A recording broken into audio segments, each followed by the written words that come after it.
Don't you know that the music should be soft? I just want to know that we're hello everyone. Hello everyone. Oh God, we are laughing before we come on. We're exhausted. Tell them why. What did you just say? The line you said. How do right I before... spell world? Yeah. If you notice, the names on the Zoom are small worlds for the episode we're doing. And he just asked me, how do you spell world? No, so that's where we're at. Spell it. Is it wood, world? What the fuck are we talking Small about? wood. Small wood. Am I wood or small? Which one am I, Theo? So here we are. No, I was just saying to you right before we came on air. No, my son started Little League. Kane started Little League. That's so cool. It's so cool. And he's so into it. And, you know, I only played so Little cool. League a couple of years and then I started playing football. I went right to football, the Pee Wee football, and that took up all my time. Yeah, you were a big footballer. Yeah, big football guy. And I only played Little League for a couple of years. But what's funny is when I was playing Little League, there was an all-star in the Little League, like a true all-star. Kim Coates? Kim Coates? Is that his name? Nick Carmona. No, was it Nick?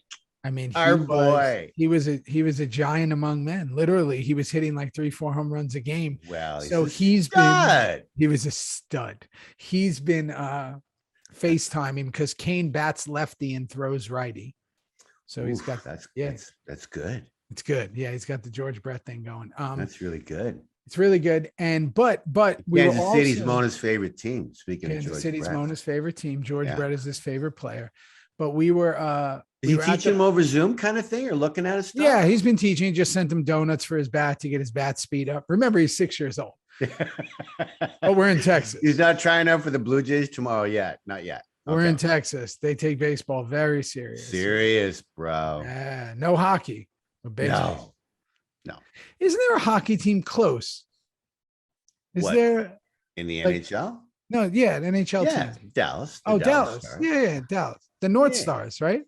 No, they're just called the Stars now. They were the Minnesota North Stars when you were little, little guy. Yeah. And then they went out of the league and now they've come back as just the Stars. Who was that blonde dude who was super famous? He had like the spiky hair. He played for Dallas. He was amazing.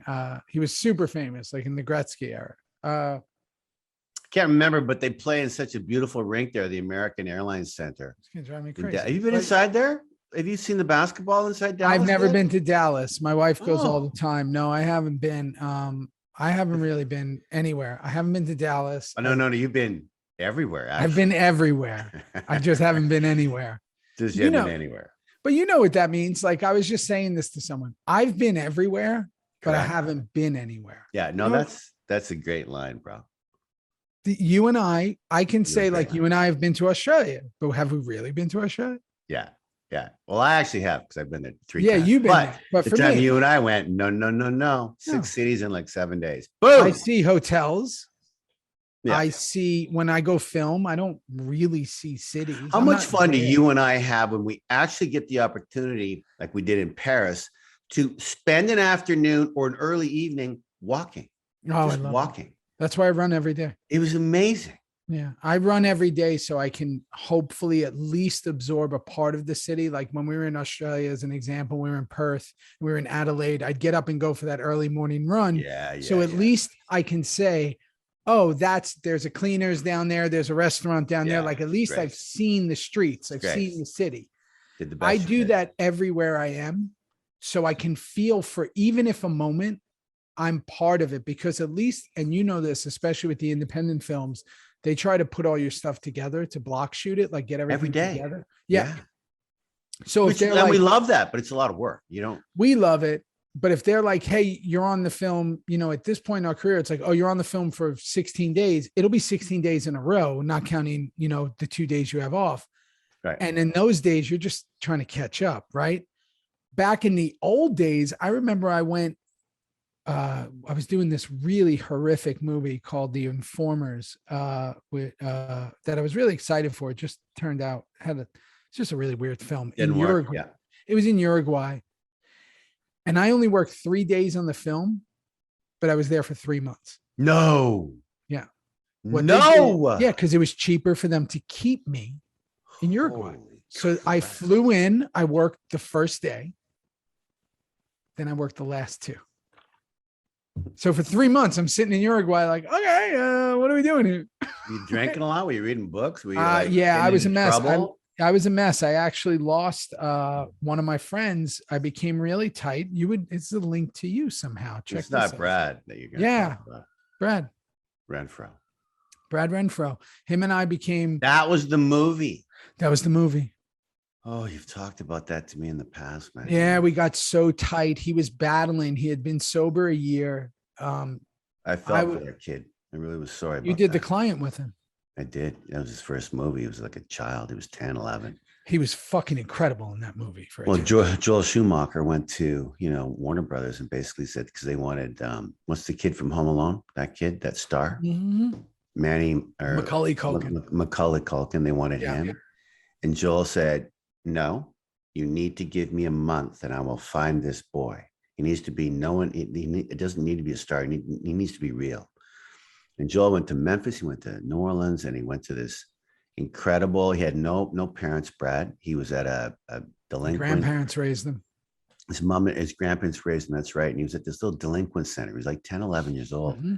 And freaking Joel met him and he just came out and Joel said, let's just talk. And the kid was going, what are we talking about? Like, what am I doing here? Like, what's this all about? But this is kind of cool. He got the fucking part. And he was fucking amazing. He nailed it. He was unbelievable. And then he was incredible in Sleepers too. So he was an incredible actor, very troubled. And we met and became as tight as 2 people can be. Oh, geez, Rossi. Tough. And he was battling it. He was battling it. And so we had these plans where I was like, because I was going through it, man. I was really going through it. And he, is this 2003? 6? No, maybe 4? Oh, 6. 4 or 5, 6. Just before Sons, 2 years just before Sons. And I said to him, I had put him on the phone with my mother, with Mary Jane, and I was like, listen, for Christmas, you'll come home to New York with me. You'll be around a bunch of crazy motherfuckers, family. You'll eat a ton and you'll see what kind of like that's like. Cause he had never really experienced that. And he had gotten caught up again in Uruguay. He started partying again. And I would check on him when we got back to LA, and then he died in January. He never made it to New York, and he OD'd. And him and I used to wear it every day. I don't wear it, and I don't wear anything anymore. We had bought these 2 like necklace pieces, and he had one, I had one, and it was just to like kind of remember the moment that we were in Uruguay doing nothing, and we didn't speak the language, and we were there for 3 months. But I think that movie was super detrimental to him because I think he had too much time on his hands. And when you're newly sober, like time is a horrible enemy, because especially boredom, he needed more activity and he wasn't getting it. And there was no one really looking out for him. He was just having a hard time. And listen, the truth is Hollywood's a rough place for young actors who kind of make it young. Not a lot of guidance. His grandparents or whoever it was, I think, had somehow shysted him out of his money, or there was something going on where he was just in a really I don't know. Yeah, I never know. Knew him in his late teen or early 20s. I didn't see him. I didn't know. I don't know. Yeah, I don't know the full story, but the truth is it's show business, man, and it kicks the shit out of some people. And you and I, one of the things I was just telling somebody recently, I think that one of the real benefits you and I have had is, like one of our favorites ever, Paul Newman, it's just a job. Like it's nothing more than a job. Like we literally get there, do the best we can, see you later. Yeah. It's in, it's out. We're not there for all the nonsense and all the other stuff. And I think that's a rarity. Most people that I see are so absorbed with it, with all of it that comes with it, the premieres, the parties, the look at me, please tell me I'm great, the whole thing. And you and I have kind of always been like, we're just going to be the best we can and we're going to walk away. Oh, I'm not even joking. Those big premiere nights gave me anxiety, man. Well, they're horrible. I mean, and we don't want to complain, and we're not, because we're on a big hit show and all these movies you and I've done. I mean, the premieres are very special for a lot of people, but they're not joking when they say, if you do drink, you should have a glass of wine in that limo. That's right. Before you, like if you do, like Diana, my wife, she would have a glass of wine or maybe two, because it is flash bulbs. It is on. And yeah, and a lot of people jockeying. Everybody's jockeying a little. It's like a weird, like kind of energy of like, oh, who's being interviewed? And we had it pretty good on Sons, because man, we were all in it together. We really were. Like, you and I did everything together. Everything. Tommy would always be on our back shoulder. Yeah. Booney was in a good mood. We would attack each other on the carpet. Oh, football, tackle. People, I don't think we took it too seriously either. Like we kind of, we embraced that kind of outlaw of Hollywood thing. But I was always happy when the night was over, just because it was. Anyway, Hollywood. Yeah, Renfro. Yeah, I mean, so Renfro, Hollywood. Hi. Okay, here hi, we man. Are. So hi, here we are. But point is, what I was going to tell you, which was cool, because right before this, we were talking about our friend Sergeant Major Glenn Vila, because we. Come on, Theo. Come on. We met him when we were in Iraq, and. That guy, man, he broke the mold. He broke the mold for sure. And you and I had stayed at his house in Fort Hood. And what I can't even go into it. It's so funny. But I was thinking about him because we had our own room. It was really cool. A lot of carpet. There's a lot of carpet. A lot of carpet, and there might have even been a gunshot that went off in the backyard one night. There might have been a couple of gunshots. Fucking A. I came down like the substitute teacher. What is going on? What is going on? Come on, Theo. Come on. So, but we were at my son's baseball practice. All right, baseball. Let's tie this up with that's how it started. And 4 Blackhawks in formation flew over. Wow. And everybody just stopped. And you know all about those things. And I got to tell you, the biggest, most beautiful, loud freaking helicopters, man. They don't fuck around. What a sight to see. Like, there's no seats them in formation. Yeah. And they just went in a 4, like a diamond formation, and were just going through and went over us, and everyone stopped. And I told Kane, I said, I've been on one of those, when. Goddamn right you were. Yeah, and you weren't just on one; you literally had to jump out of one. When you I actually was on a little bird. It wasn't the Black. Oh, you weren't on the Black. I was on a little, not a Black Hawk down. Fichtner was, Eric was. I was on a little bird, which is even more exciting. So I was on the outside of the helicopter. Can you tell everybody quick before we get into the interview the review about that story when you guys were hooked in and all that? Just in a real quick nutshell. So Ridley Scott goes, Kim, are you sure you want to be on the outside? You feel comfortable, Kim? I said, yeah, I do, no problem. So on the day, cost so much money. We had 1 million cameras. It was all real time. And Lee Van Arsdale, our technical advisor, who was in Mogadishu in 1993, said to me, all right, here's the deal.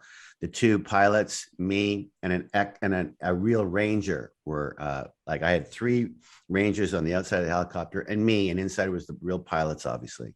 And I was hooked on with a C hook.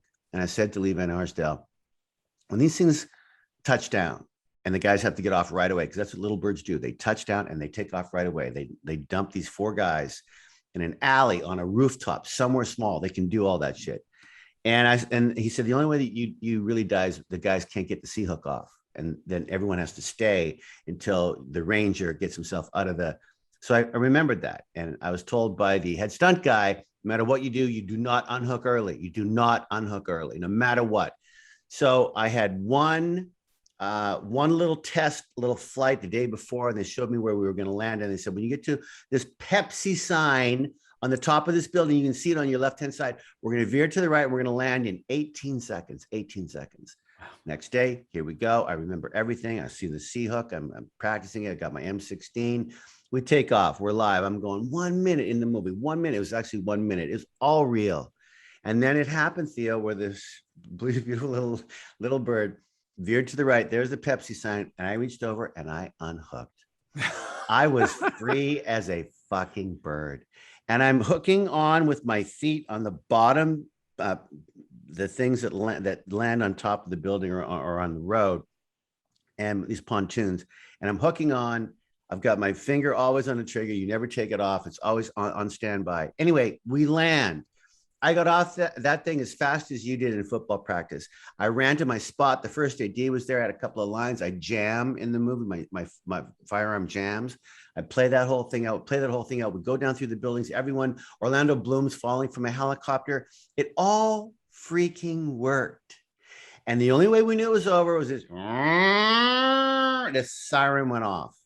And we were all looking at each other. Tommy Sizemore, all of us, Ewan McGregor, we're all like kind of within earshot. And I'm standing there and I see in the distance the head stunt guy walking.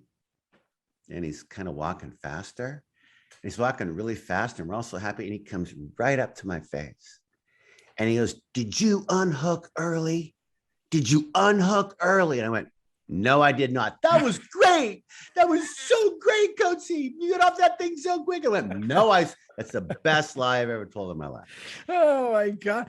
And you think about it. I mean, obviously, you know, I'm such a giant fan of that film, but like the adrenaline that must have been pumping through you in that All moment. I said is don't fall. That would be a bad deal if you fell. And I wasn't good. I felt very comfortable. They call it a John Wayne seat. They're flat. Cowboy. It's called Cowboy. Anyway, that's that. Yeah. And we'll see one in this episode we're about to talk to. When you're involved in these big things where you really know in your head, you're like, you might only have one shot at this, or, hey, listen, with the effects and the blood, or this is going to happen. Like, you got to do this right. My God, that's so true. And everybody's moving so fast because everybody's got their own thing. And you're just sitting there because you're the one who has to do it. And you go, yeah, it's fine. I got it. And all you're thinking is, okay, so throw the acting out. Like, I might not remember this line and I might not get this. Doesn't matter. Let me make sure it's about the blood spurt. It's about this. It's about rounding the corner, whatever you're going to talk about.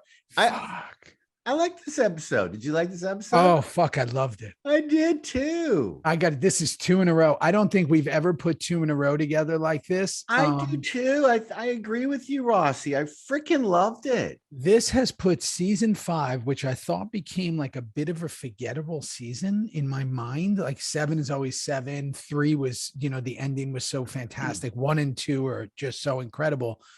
I think for some reason, 5, maybe it's because of my character, I don't know, but 5 always seemed slightly forgettable for me for a minute, because you had such this, like, and when I mean forgettable, I mean the middle of the season. Like, I know the beginning obviously was incredible with you and your daughter. Then there was the Venus stuff, but then I always kind of forgot what happened in the middle. You know what? Fair enough. And again, it's funny that I'm talking to you right now, and we're doing the show right now, but for me, 4 was more you for me. 5 was more Tig than you. So 4 and 5, no, because Tig has always been like, you had the stuff with Stephen King. You had the but that's fine. That's fine. That was season 3 actually, but no, and that's fine. But 4 and 5, when Pearl doesn't be, you know, the whole thing that Perlman goes through and the beating up of Gemma and all that awful stuff to watch, and you and gonna kill you, and Tommy, you got back from Ireland. That was a big ass season. Big season. This one, we're killing Opie, and I'm allowed to say this. It was the third show. Yeah. What, we're killing? What? That people's minds got blown. Bring in Venus. What? And now Perlman's. Well, anyway, let's get into it. I love, and we're gonna get right into it right now. I love that this season is what I've always wanted Sons to be. It's more contained. It's more contained. It's more about the club. So far, it is, man. That's right. Yeah, it's more about the club. We're not focusing on all these other people, like all these other things. We're literally focusing on Tig and Jax and Clay and Juice. Like we're talking about club guys. You're right. And the only thing, and you and I have talked about this, is the oddness of Jax being president, right? But I got to tell you, I did think Ronnie got sidelined in my head a lot, but no, he's got some really great stuff, especially in these last few episodes, and especially in this one. And he's turned into such a dink. He's such a dick. I mean, he, at the end of this episode, which we'll get to in about 48 minutes from now, it is just fucking horrible. Yeah. So listen, we open up. It's a direct cut from the last episode. Rarity, by the way. We don't do it a ton. It's sometimes we don't. We don't. Gemma comes stumbling in. She fell asleep. We did see her sleeping. We did see Jax find Tara sleeping. And now we're going to go on this direct cut. Tara's letting Gemma back in slowly, right? We're starting to see their relationship come back. I was a little surprised that Gemma's hair looks so good after sleeping on that couch. Yeah, you know it. Like, I'm looking at hair all the time. You know that about me, Rossi. I'm a hair guy. You're a hair guy. And I thought, how about that makeup not make it quite in the hair department? But in her defense, she fell asleep sitting up in like a recliner. And she never moved for 8 hours. In a recliner. She might not have moved. And Abel never moved off. No one moved. Or Thomas. I guess it's Thomas. Anyway. Thomas. Go ahead, and then we do see in the paper, we find out that Roosevelt's wife was shot. Right. We see that right away in the paper. Yeah. So we now know that this is going to be a big part of this. Jax with Pope in the car. I got to tell you something that people don't know. Car scenes, and you know this, especially in the back of a car, are really interesting. The reason I say interesting, you can't do anything but talk. Your arms can't move really. Your legs can't move. You're just kind of, the cameras are here. Oh, they're right. And this ain't like, on the waterfront anymore where everyone's like, they're smoking cigarettes. No. There's none of that. You're just talking. Just dialogue.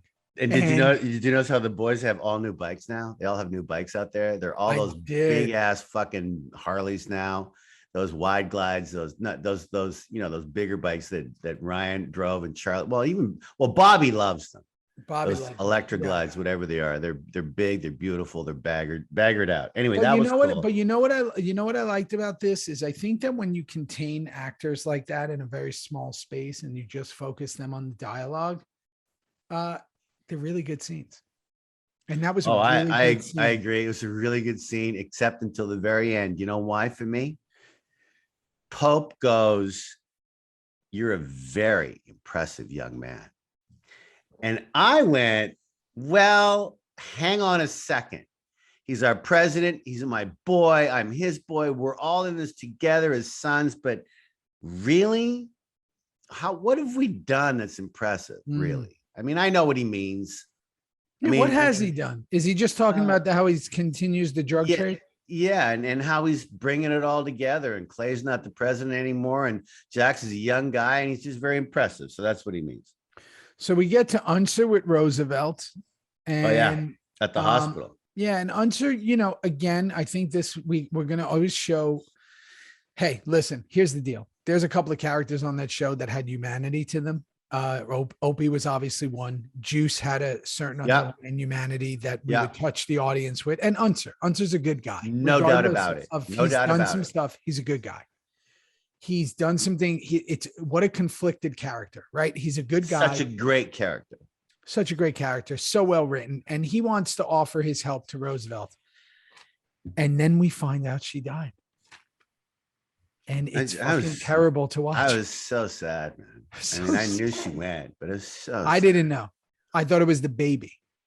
Well, I thought it was the baby early too when they were trying to save her in that either last episode, but she's gone, man. So I thought he was going to walk in and they were going to go, "You lost the baby, but you can talk to her now." And then when I saw them cross her arms and pull all the stuff out, I went, "Wait a second, she died? Gone. Fuck. Way to go, home invasions. Way to go. How'd that work out for you?" So now this is where I'm confused. Clay's recovering with the doctor. The doctor tells him he's A-okay. So maybe you can give me some insight. You're out of the penalty box on this. Sure. Why is he faking being healthy?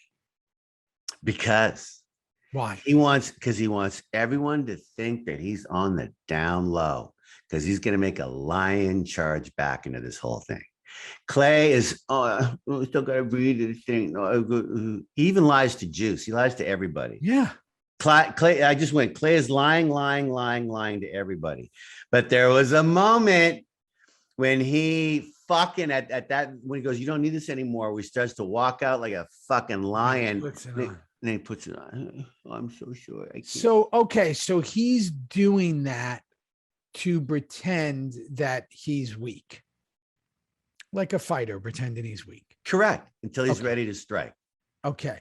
So now, this is one of my favorites. again, we've said it a bunch. I'm going to say it again. It's a fucking verbal gunfight between two old slingers, him and Unser, on that couch. And they're just, they both know what's going on. They both know what's happening, but they're just fucking giving it to each other.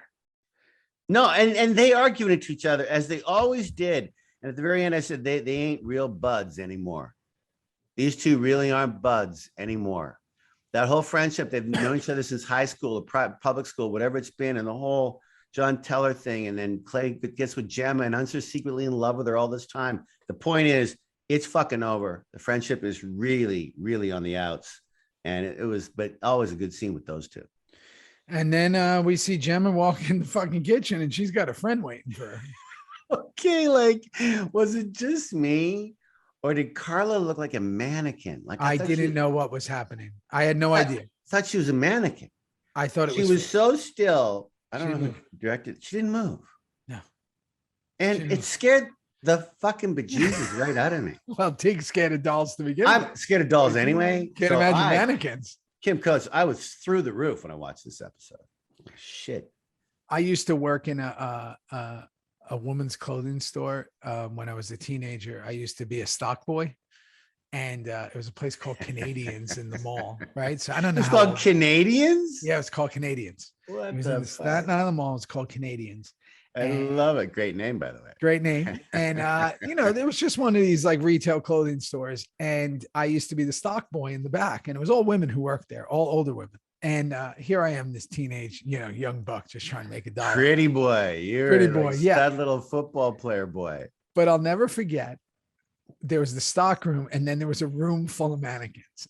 Like just all mannequins, like 50 mannequins. And I would walk in the back, and I'd walk in there and go, this is so fucking weird. So weird. So weird. That's Tig. That would be a great Tig scene if he walked into a closet or a warehouse full of mannequins. What would he do? Yeah, no, it's too much for him. It was too much for him. So she's there. It's fucking creepy. She surprises her, scares the shit out of me. We cut right away from that, and we're at the table. This is a really interesting scene. I have to decipher in my head why Juice was so pro Clay. He was having like a really like big, now I know why Tig was. You made that agreement with Jax in the prison. We get that. But this scene really is going to show us that the sides are being drawn, right? Like this is who's with who, and this is who's with who. I didn't play the guy, Juice, because you did. Yeah. But I fucking love that. Because for me, it's you standing up for, I'm tired of the drugs. I'm tired of the fucking gunshots. I'm tired of Clay not being president. I'm going to support Jax all the way because I'm a club guy, but no more drugs. I'm out. Can't we play baseball? You're starting to fucking go, son. Like But this is where it gets confusing, because if Jax really was the guy who got him in, I understand that Clay, the way I played it was Clay filled the void of his father, right? He was a father figure to Juan Carlos, which, I understand. But Juice is really having this time where he just wants to back Clay. And then obviously all these nomads are backing Clay. And then everyone else, including Tig, is Team Jax, right? I have to be. You have to be. You just said it. I made a bond with him in prison. That's it. So the sides are shown, everybody leaves, and then Bobby's going to give him that talk. Okay, can I just say in there, the great thing for me is I realized this a while ago, but when Clay was president, and now when Charlie's president, Jax, you notice when he bangs the gavel, rarely does not just one guy stay and go, can I have a word? Can I have a word? Always, every single time. And this time it was Bobby's turn. Always. So yes, Jax is always hanging back for meetings. Always. Clay always hung back. Well, they all hang back for somebody. Anyway, it was like, and did you notice that Clay noticed the mark on one of the nomads' neck? Yeah, and I forget his name. I think his name in real life is Chris. Could be.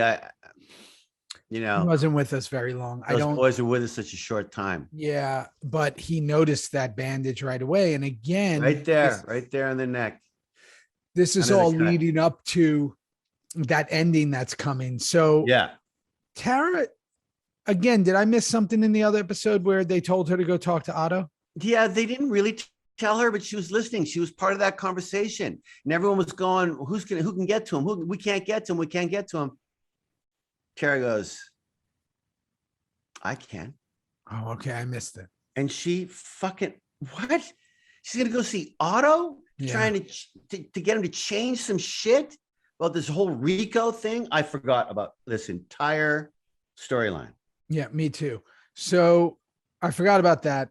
And then she does that whole thing. It kind of, I know she wants to meet with him. So whatever. We're not at the point where it gets weird, right? She just not yet. She just says, I want to talk to Otto Delaney, and then we wait. We leave her there in prison, and we go to, and then we go Nero. Answer. Well, Answer pulls up in front of Gemma and Clay's house, and I realized, Gemma lives in an apartment. No. He pulled up in front of Gemma and Clay's house, and I realized we've never really. I don't remember. But that wasn't a house. It was an apartment complex. Oh, was it an apartment complex? I don't know. Yeah, maybe that threw me off. So I please help us out with this. If you go back to that scene where Unser's on the outside and he sees Nero walk in. Yeah, that's the one I'm talking about. It looks like an apartment complex. I got to watch it again. Yeah, me too. I'm not going to. Because it was kind of in the, it was kind of like in the, there's trees and shit. Oh, it's an apartment complex. Okay. Well then, fuck, bro.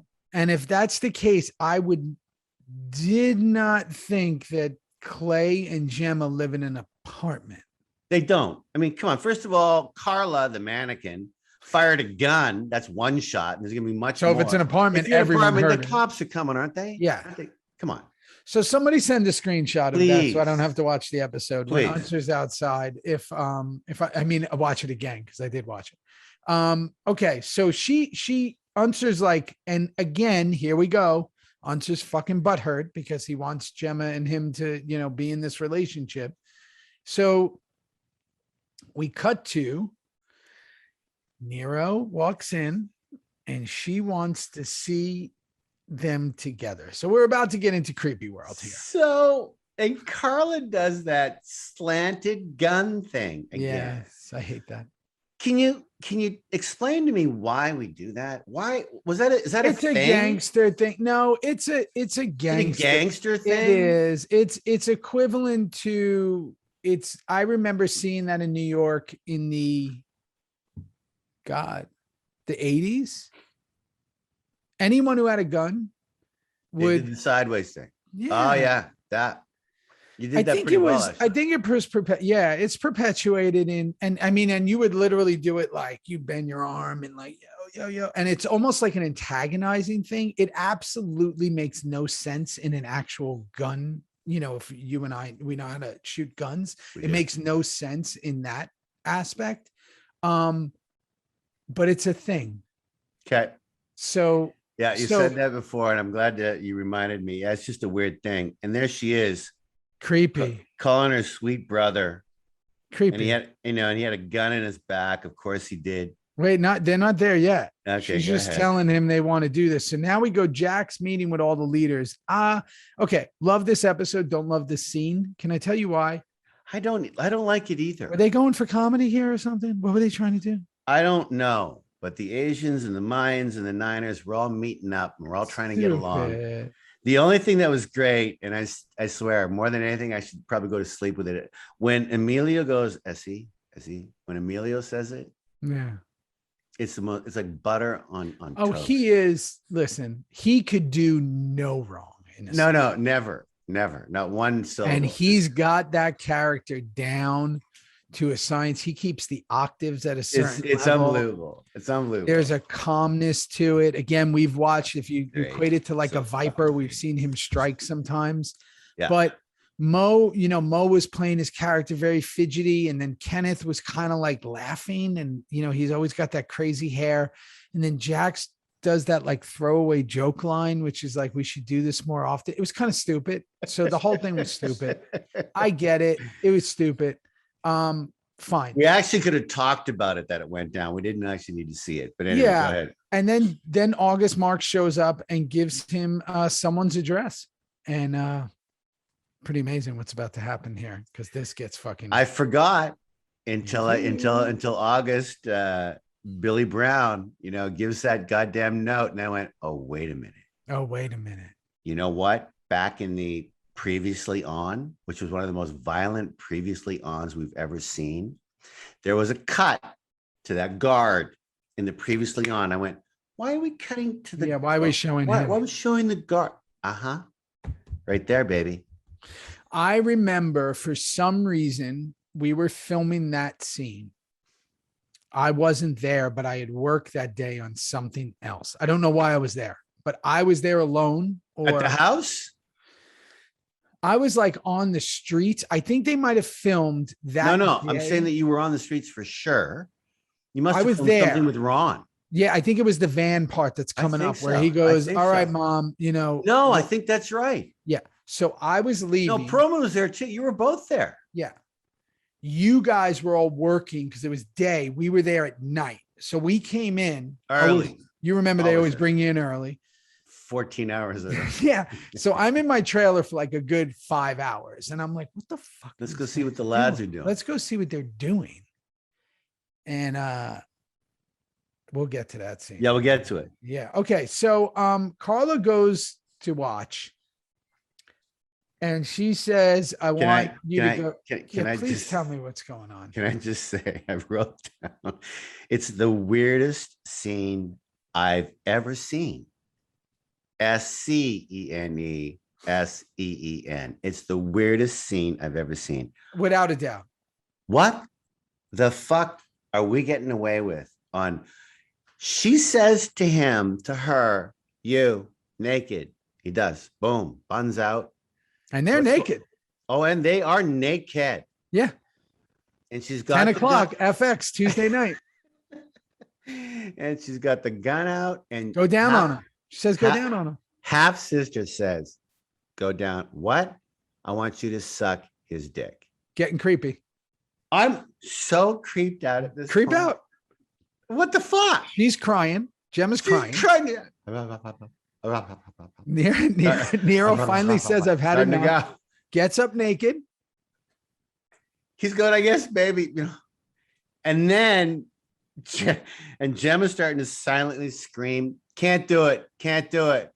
I'm freaking out at this point. I have no idea what's coming up. I forgot about this. He turns around, says, shoot me in the fucking back. Then he walks up, says, shoot me in the chest. And then within a swoosh of a moment, like literally swoosh. I haven't heard that word in a while. Like a swoosh. She goes, I just wanted to see something before pop pop. I went, no pop pop. Gone. Brains everywhere. What the fuck just happened? Please tell me they don't live in 9D in an apartment complex, because we're gonna know that soon, because that's a lot of gunshots in 9D that just happened. Gunshots. And even if they live in a house, do they live on a farm like I do? Because there was a lot going on. Riding through this world. Yeah, you better be on a farm. All the gunshots.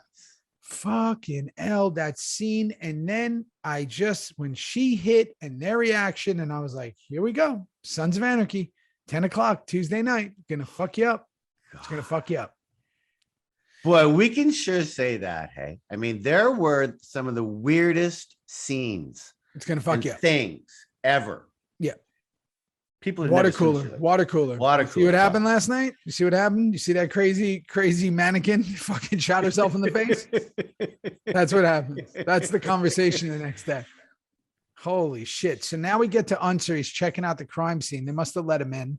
He's still got, kind of carte blanche with the department, and they let him go, and he's in there. So now we just see him kind of looking around. We know he's getting a little deeper. And now we get to the prison guard. And before you tell me everything that happened, to me, just from an outsider, in a version, the old Tig is back, because he's messed up. He's messed up.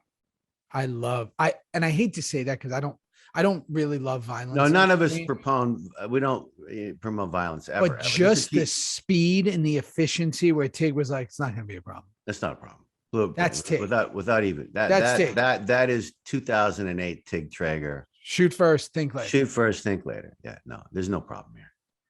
So tell me about the scene. Well, it was before the globe. Tell me everything before it with the woman. Yeah, before the globe. I'm just gonna say that it's always just so weird when it's daylight. Yeah, we've got all these hoodies on, and we're all trying to be. But once you are not masks on, you're killing someone. You're killing someone, and then we were just told by August Marks that the wife is never home during the day, and out of the fucking blue, wife turns up. Oh, that's a problem. Boom, not anymore. So going back to your earlier statement, we had one shot with that great little actress who played the wife. One shot. And so it was make sure the gun was at the right time. 3, 2, 1, and then the special effect goes off. She had to fall. It all had to be timed. We rehearsed. Boom, one take. Got it. And you know why it was great? Because there's blood now all over the wall. We would have had to have redone the whole thing. And she was great, and she fell. She didn't hurt herself. So we got that part done. And then it got to, Jack's. Yeah, and we'll get there. I will tell you that you hit on something that's very odd, right? Why is it with the psychological minds of human beings that violence in the daylight seems different? It just does. It just does. Because there's kids out in the street. Because they're going to pick up children from school. I don't know, man. Nighttime, everyone's in bed. They're on their own, a little bit more anyway. Yeah, and I guess we've always associated that bad things happen at night. And yeah, there you go. What they say, nothing good happens after 2 a.m. It's like all this kind of stuff that people say, which I'll disagree with. But people would say nothing good. It's like I used to love your stories. What you do? People say nothing good happens if 2 a.m. I used to be like, life actually happens starts at 2 a.m. But that there's this weird thing. So I really love that they chose the daytime for it. I guess I did too. And the reason why they chose the daytime is because they were told the wife's never home in the day. Okay. So just clear up something for me. They're in August Marks's car. Uh-huh. Where's the bikes? Where are the bikes, did you say? Did you guys just get dropped off there or you come back later? Oh, if you think I have any recollection of how we just got there or how we just left, all I know is I made a point as to how in the world are we not going to get caught with 2 dead bodies? It was I forgot that I am responsible for taking the 2 dead bodies, completely wrapped up, gone down, clean, in the back of a trunk and taking it to, the woods that means Skeeter. Yeah. Skeeter Woods. Yeah. Okay. So wait, Tara's with Otto. This is where we get to this really strange scene. I never had a scene with Otto. Did you? No. Yeah, me neither. I don't know. I don't get on your knees. Like, I don't know. I get it. It's weird. Very close talking. Very odd. You're hitting it right out of the park. Sure. The only thing I did feel with what you just said though is it just creeped me out. It's so scary. Like at any moment, how would she not be with a guard? I don't know. Why is the guard outside the gate? Why is he outside? Call me if you need what? It's too late. It's not lawyer privilege. Jack the Ripper. He'll fucking rip her to shreds. Yeah. It's not lawyer stuff. It's like doctor stuff. I don't. It was, but scary. So, okay. So that's just a weird scene. Don't know. Gemma calls Clay because Unser's not answering. So it's almost like Clay's plan is kind of working, right? He's getting intertwined into people's lives again. He's starting to be around. He's kind of showing up. We see that quick, but we cut back to the prison guard. And this is where I have to give so much credit to the writers, whoever decided to come up with this. And I think it's an amazing Tig moment. And I'm going to tell you why. You went up to find a pipe of some type. And you came back with a hammer and a globe. And there was a little bit of like kid kind of thing when you handed the globe where you were like, but then I found this. And everyone's eyes kind of lit up a little like, oh, this is fun. Like, because it is, I don't care who you are. I don't care how old you are. Yeah. I don't care how old snow globes are. They've been around since, I don't even know. It's got to be the 1800s, maybe even before that. Ever.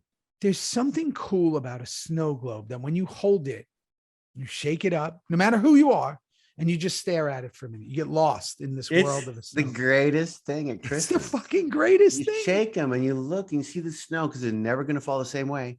It's always going to fall a different way. And the music plays. Yeah. And It's a Small World is such a fucking weird song at that moment. But the way Tig hands it to him, it's like the hammer wasn't even an option. It's like there's this. No, it's so easy for Tig. He's always looking for something that's more fun. How about kill him with this? What do you think? It'd be kind of fun. Could have shattered. Like it's just so heavy. Snow globes are fucking. Oh, that was a big one too. Yeah. So the guy's pleading for his life. Jax does say, I got this. You heard him say that. Yeah. Mimicking the Opie line. Yeah. And then he beats him mercilessly with the fucking globe. And again, uncalled for. I don't know. I don't know. I don't think it was uncalled for. I think it matched Opie. I think in the story, it's not uncalled for. No, that's not what I'm saying. What I'm saying is he hit him 42 times. Was that uncalled for? Like I didn't love anything, but my point is, as the scene, what he did to the man who he thought was really responsible for killing Opie, and he warned him, I'm going to find you, I'm going to kill you. And he does. And here we are. And it's the moment. And as an audience, this is going to go down, but how? And Jax, I guess the reason why he kept going was for Bobby to pull him off. Like, because he would have just kept going and going and going and going. I think Kurt liked to push the line right to the end. Where was the point where FX or Fox or somebody was going to watch it and go, maybe 3 less? I think you're fucking right, bro. And I think he went as close as he can to the line where someone said, maybe we leave out the last 2 hits. Yeah. No, I think that's absolutely true. I just wrote down Jesus violence. Like, woof. Well, then we go to Tig to drop the bodies. And you say a really cool line there where you say that was really good for me. Yeah. It's interesting. It was really good for me.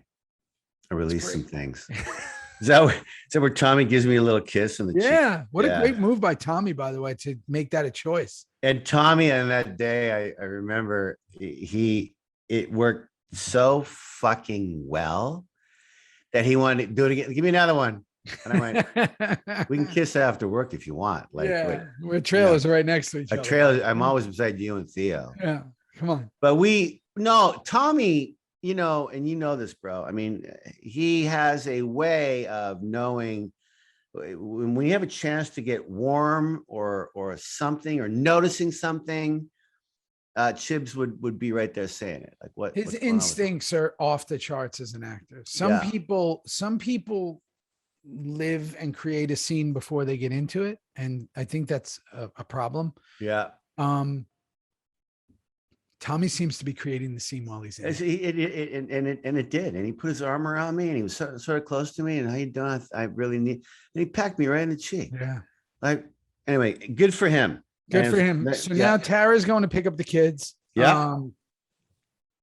And while she's going to pick them up, right, Gemma's there playing with those kids. And that's a really just little quick scene.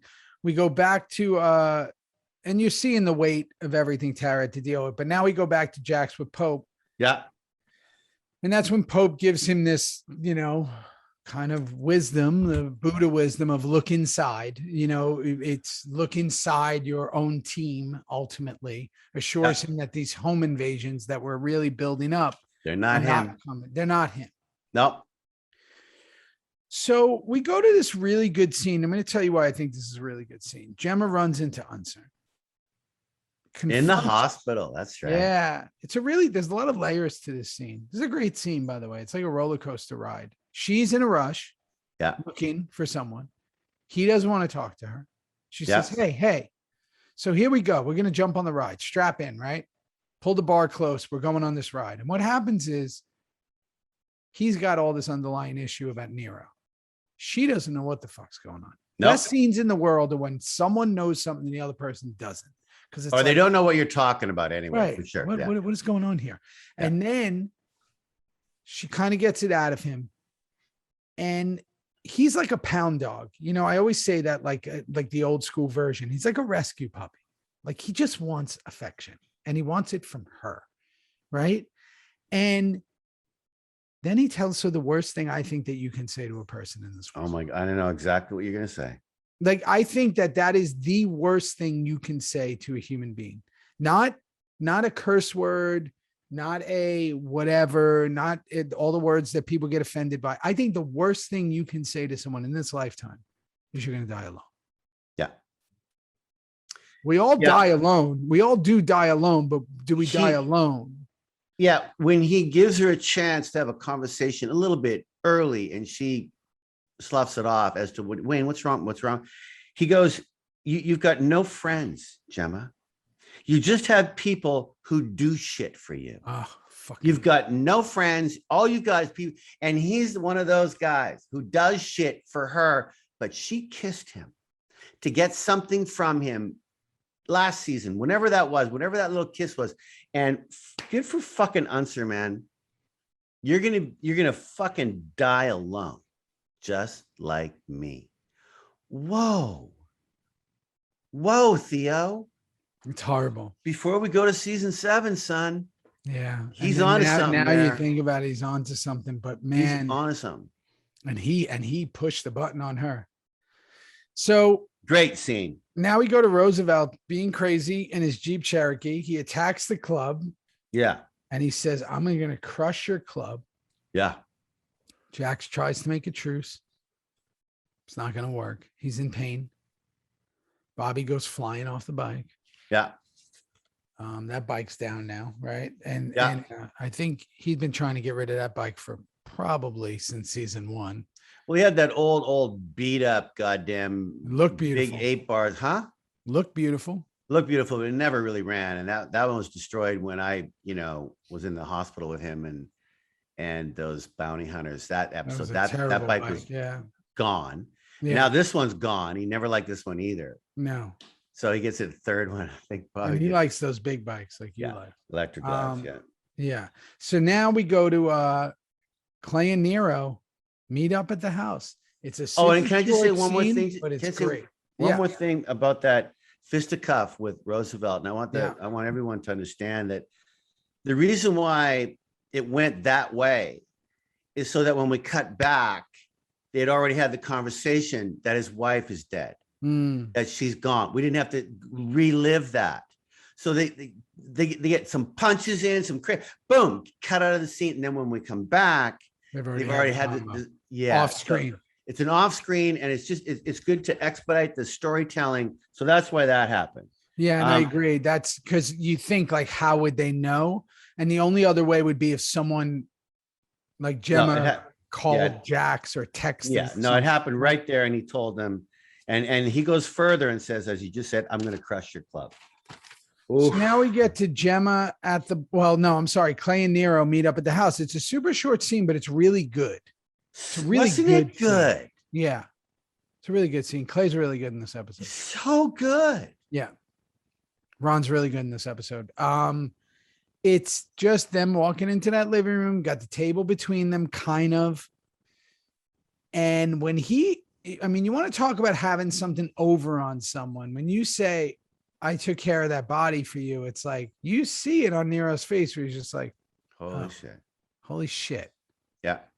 Be careful what I say next. Be careful. Be careful how I tread here. Be careful because he's got me dead to rights, basically. Yeah. In any way. I love the scene. It's a short scene. I love the scene too. And I loved how honest Nero, when Clay goes, you can see my old lady again. Like, are you gonna? And he literally says, I don't know.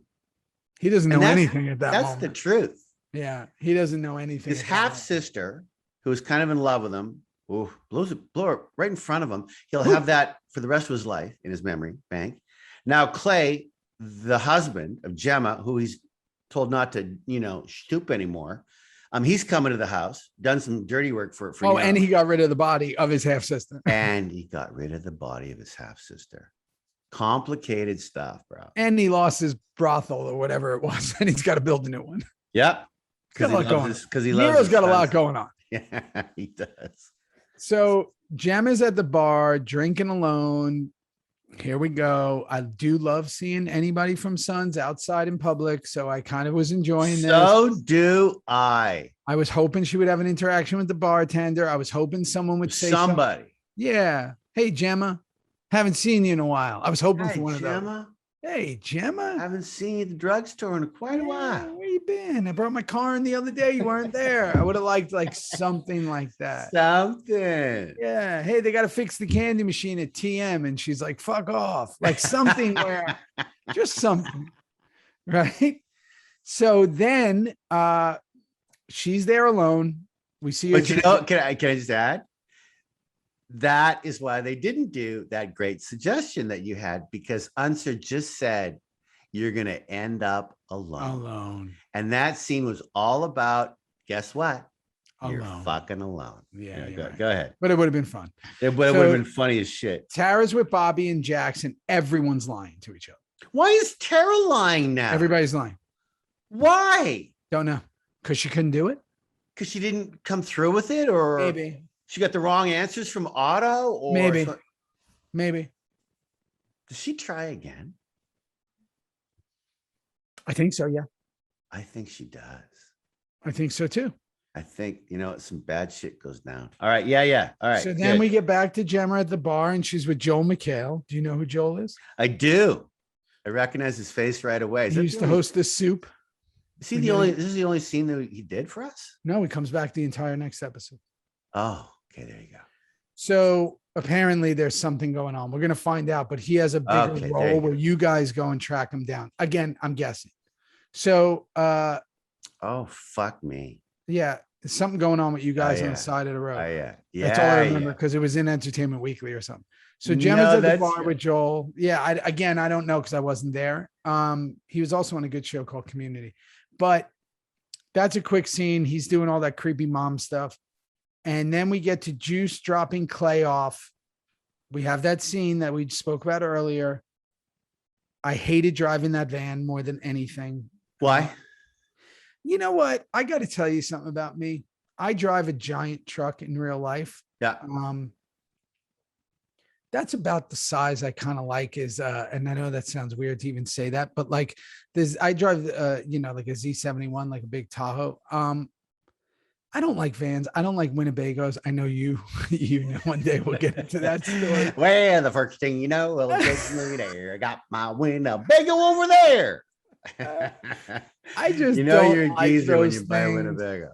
I just don't like those. I don't like those. I don't like big big trucks, because I just don't trust anybody on the road. With the van, the windows were blacked out on the back of the van. Yeah, couldn't see a fucking thing. Couldn't see out of your rear view. You had to see nighttime shit, man. Couldn't see a goddamn nothing. Thing. So I hated driving it, because they always made me drive it at night. And I said, this fucking van is so unsafe. So I hated it. So we drop him off. We have our little thing quick. Juice really wasn't in the episode, and he walks in, and I guess one more thing. Yeah. That we never brought up halfway through this episode, when I think Clay's talking to Gemma, and he says, Juice is the only one I trust. Oh yeah. Yeah. He said that. So that was and we forgot to bring it up, because that about the body, because it was all off screen, but Juice apparently helped with the body, and he tells him in the van, you did good tonight. And it's the truth. I know. He knows Juice. Maybe, it's another reason why you voted with Clay. I don't know. It's great. It's great. It's just, we'll see where that goes. But he's manipulated him. Yeah, probably. He's manipulated. It's why he called him to do the body. It's why that he's with him. He's manipulating. He gets a vote at the table. Clay's not stupid. He's not stupid. And this is where, we're getting right up to now. That's right. Where he fucking, are we there now? Where he rips? Yeah. Yeah. he turns into John Wayne. Oh, The guns are on, oxygen's off. Yeah. He's got the stride back. Hits Greg the Peg right in the face. Hits Greg the Peg right in the face. Beak. And he's ready to go. And all of a sudden it was like Mufasa, like the lion jumps in and you go, oh shit. We know, first of all, you'd have to be an idiot to not know it's the Nomads at this point. So we know it's the Nomads. We've confirmed. I told you not to kill her. And we also see that Clay is in perfect health. Yeah. And here we go. How does this fucking end? How does it end, Kim? How well, does it end? I know that who lives, who dies. I was on Discord with our beautiful peeps this morning, and they are going kind of ballistic to hear about this one. And they're actually loving this season so much. They are just, it's crazy. The show's crazy. It really is. And I got to tell you, you know, I know these full episodes are seen on our subscription channel. And, we do these very super long clips on our YouTube channel, the video ones. And then obviously the episodes available on audio for free everywhere. Yeah. It's been so much fun. And just having these, you know, like I said, it does feel like I'm rediscovering this new show. There was a moment where last night it felt like the show was more current to me, meaning that like the way it looked, it didn't look like those old cameras we shot on. Everybody kind of looked good. Jax, there was a scene with Jax and Roosevelt where they're outside and, you know, Jax has got the one, you know, black and blue eye and the black eye and he's looks so good. He looks like a fucking movie James star. Dean, man. Yeah, I mean, Steve like a movie McQueen. star. Steve McQueen. Tells him, don't you ever do that again. Yeah. And it felt like a film last night. Like when I was watching it, I was like, I am so fucking engaged that there was a point where I had to like get up and hit the bathroom, and I was like, I gotta pause it. I can't. We did. We started to get our stride halfway through season 4, and it went right into 5, 6, and 7. It even gets better looking.